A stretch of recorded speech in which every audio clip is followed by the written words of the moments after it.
प्रशासनिक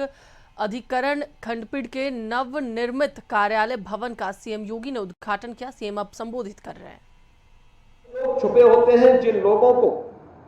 केवल कार्य लटकाने की आदत होती है, ऐसे लोगों के बोझ से भी व्यवस्था को मुक्ति मिलती है, क्योंकि उनकी जवाबदेही भी हर एक स्टेज पर फिर तय होती है। और इसके पीछे शासन की जो स्पष्ट मंशा रही है कि उसके लिए ट्रिब्यूनल गठित हो, न्यायालय के बोझ को कम करने के लिए, और ट्रिब्यूनल अलग से इन मामलों को मेरिट के आधार पर निस्तारित करने की कार्रवाई को एक समयबद्ध तरीके से आगे बढ़ा दे। तो मुझे विश्वास है कि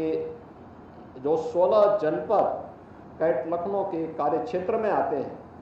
इन सभी से जुड़े हुए कार्मिकों को समयबद्ध तरीके से न्याय उपलब्ध होने में और शासन के अनावश्यक बोझ को भी कम करने में इससे मदद मिलेगी। मैं आज के इस अवसर पर समय निकालने के लिए केंद्रीय मंत्री डॉक्टर जितेंद्र सिंह जी का विशेष रूप से हृदय से अभिनंदन करता हूं और उनका आभार भी व्यक्त करता हूं कि वे आज यहां पर आए। दिल्ली में अपनी व्यस्तता,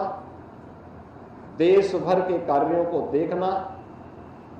जम्मू कश्मीर के अंदर उनके लोकसभा क्षेत्र है, लोकसभा क्षेत्र की भी समस्याओं को देखना, और माननीय मंत्री जी का जो संसदीय क्षेत्र है वह इतना विस्तृत क्षेत्र है, मुझे लगता है कि मैदानी क्षेत्र में कम से कम 5 संसदीय क्षेत्र उसमें समाहित हो जाए, इतना विस्तृत उसका क्षेत्रफल है। लेकिन वहां की समस्याओं को 5 जनपदों में फैला हुआ है,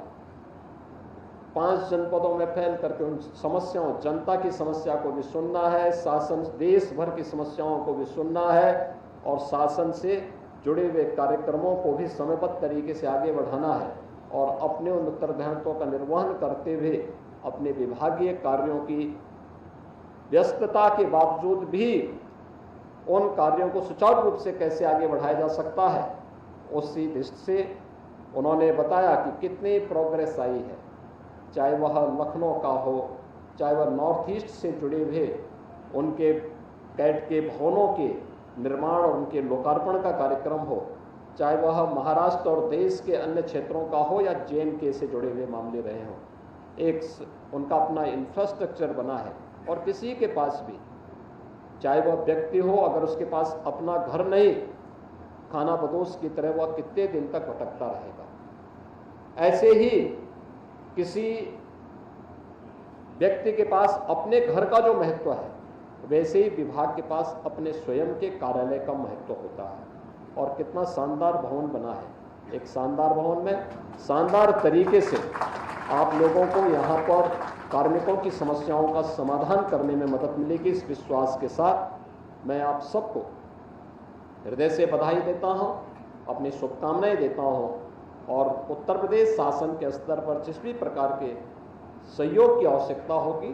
प्रदेश सरकार का पूरा सकारात्मक सहयोग, डबल इंजन सरकार का एक सकारात्मक सहयोग इस पूरी देश से आप सबको प्राप्त होगा। आप सबके प्रति मेरी मंगलमय शुभकामनाएं हैं। धन्यवाद। जय हिंद। बहुत बहुत धन्यवाद माननीय मुख्य अतिथि महोदय, आपके प्रेरणादायी उद्बोधन से हम सभी का मार्ग प्रशस्त करने के लिए। साथियों, हम आगे बढ़े उससे पहले हम स्वागत करना चाहते हैं